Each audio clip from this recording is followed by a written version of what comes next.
Thank you for joining us for the Lakefront News. I'm Bianca Garcia. The construction of the new dorms has hoped that it will bring some residents in, but it is actually the opposite. Lakefront reporter Anna Boone has more. The long wait of the new residence halls is soon over, but with the long wait comes loud construction. You may remember the opening of the new residence halls being pushed back due to construction issues. But a new issue has arisen with the construction, and it has some lake residents moving away. The construction of the new residence halls has created a lot of loud noise, which in turn has been scaring residents away. Since it has been in construction for over the span of a couple months, the residents of the lake have slowly been moving away because the sound is just so unbearable. Student Laura Adams has seen how some residents have been leaving over the past few months. Yeah, I really have noticed that they've been gone. I've been missing them so much. You know, they were really loud and obnoxious before, but I miss the little guys, you know. And senior Hannah Tice says that she also misses the residents. Like, it's just so sad to me because this place used to be so full of life, and like now the mall area is so empty, and I'll just be walking around, and I used to see these guys. They'd be so cute. They'd be like posing for the camera, making their cute little duck faces. These students say that not only does the leaving residents affect the feelings of the students, but the feelings of the campus as well. They're gone, and I just feel like the lake has lost something almost because of it. We all got to know them so well, and it's just so painful that they're not here anymore. I mean, it's just awful. It's tragic, really. They've just been chased from their homes.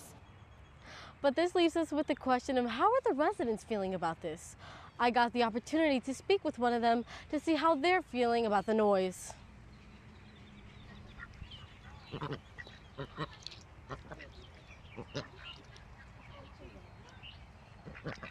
And as you can see, they're pretty speechless about this whole situation. That's right, these Olu residents have been swimming away. These past couple months, the ducks have been slowly disappearing because of the loud construction. Not only does the loud noise scare the ducks away, but according to BBC Earth News, this noise pollution, such as construction, can actually interfere with the communications from animal to animal, which is why the Olu community has been seeing less and less of these little guys at the lake. But the good news is, although it's been few, some duck sightings have been spotted. Mike Aguilar, who works at Olu, said that he has noticed that thankfully, some of these feathered residents have been waddling back. Here recently, they just started coming back. Ever since they quit the construction, most of them haven't returned back. You know, only some have. With these small residents coming back, make sure you drive cautiously as the ducks do cross street to street here at the lake. Please do not drive faster than 50 miles per hour for your own safety and for the safety of these small feathered residents. With the construction of the new residence hall coming to an end, there's more hope that more ducks will be coming back home to the lake. Because as they say, birds of a feather stick together. I'm Anna Boone, reporting with Lakefront News. Thank you, Anna. On November 18th, the Catholic Church declared a Capuchin priest blessed. Our brother Monty Chavez attended the Beatification and has more.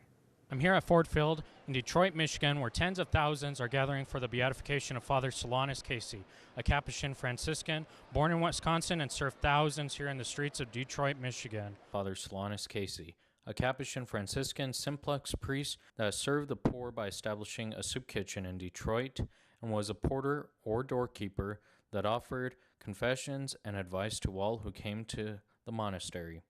People came from all over the world to attend the beatification ceremony. You know, it's a great day for the church. It's a great day for the church in Michigan. I was telling my students about it yesterday, and I got excited when a lot of them lit up. A lot of them, like their grandparents, knew Father Solanus or met him, and to have that close personal connection to holiness, that it's here, it's attainable. He's one of us and he became a saint. Maybe I can be a saint, and that's a great witness for the church. Pilgrims attending the beatification brought specific intentions with them, asking the newly blessed to intercede for them. I hope it touches our young people. I'm old. My mother couldn't even come. She's so old. But I hope this really inspires young people. I had a dream the other day that I was a youth minister again and trying to talk to them about morality and thinking, aren't you ever going to get it? But yeah, I hope this inspires our young people to, get back to church, to pray, and to be inspired. Simple goodness. You don't have The Mass was celebrated by Cardinal Angelo Amato, prefect of the Congregation for the Causes of Saints. Also in attendance were Cardinal Sean O'Malley of Boston and Cardinal Joseph Tobin of Newark, as well as Father Mauro Iuri, the General Minister of the Capuchin Order. Also in attendance were over 350 Capuchin friars to witness the beatification of their brother. I think about, he's looking at us now, and he probably couldn't even ever imagine that this day would come where 55,000 people would be coming out to celebrate him at a mass of his beatification. So I think he's probably, in his humility, just amazed by it all. And but I think again that we can look at this through the lens of his example that he set forth, and what the love of Christ in a simple way can really do to change the world. The miracle for the beatification was healing of a skin disease of a woman from Panama. She was healed after praying for the intercession of Father Solanus Casey. The next step for Blessed Solanus Casey would be canonization. I'm Brother Monty Chavez with your Lakefront News. Thank you, Brother Monty. Whether it's because of money issues or high tuition fees, Our Lady of the Lake students find themselves working full-time while also being enrolled full-time as a student. Reporter Denise Coronel has more. That's right. I'm here at Our Lady of the Lake University, where full-time students spend most of their time, but what they do in their free time will surprise you. Have you ever wondered who makes your food at that fancy restaurant? Maybe a chef who went to culinary school? Well, at Papa Do's in San Antonio, Texas, it's Our Lady of the Lake's newspaper editor, Maria Elena Cruz. Food is expensive, and even though some of us do get financial aid, there's always something else to pay.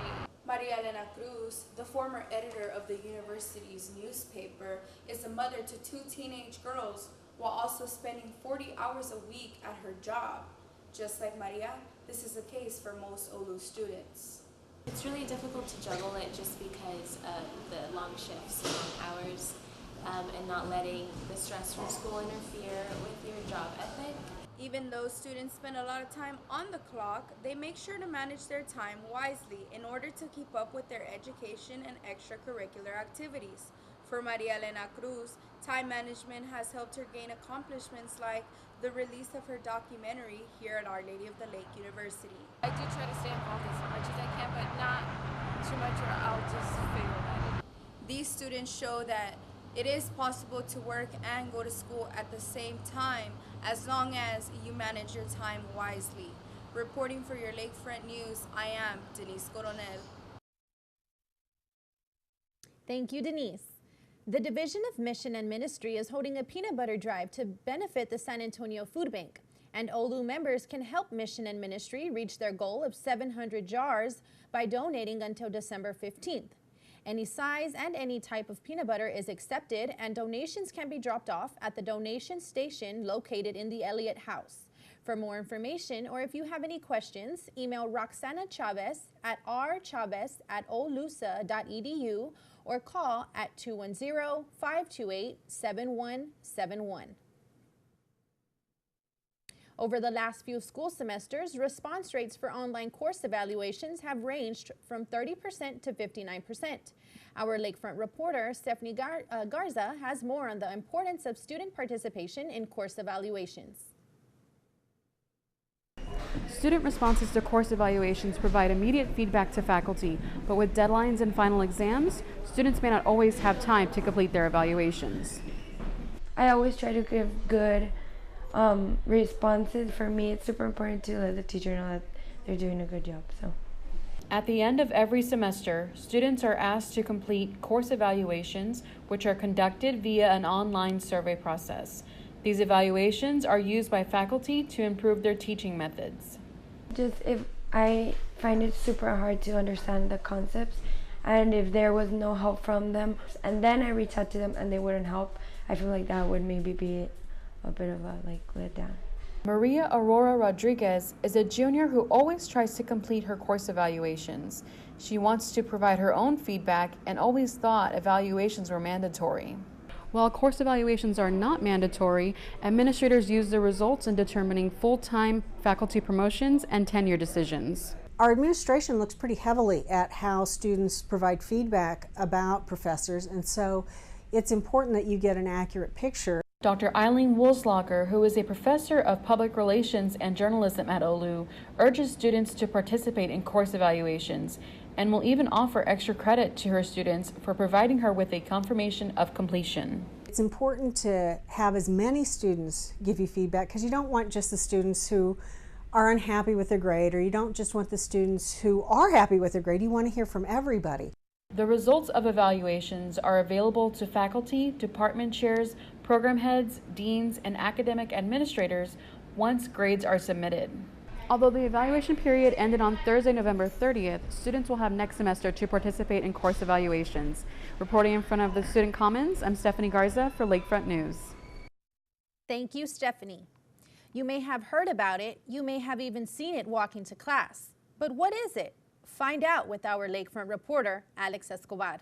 I thought it was something beautiful, because I didn't know, at first I didn't know what it was, but when I got closer, I saw that they were different colors and all that, and I thought it was something it was beautiful and also, in a sense, peaceful, because... Honestly, I thought it was to, I don't know, maybe lift our spirits up, to remember something, or to, hey, look at this, because, like I said, the bright colors.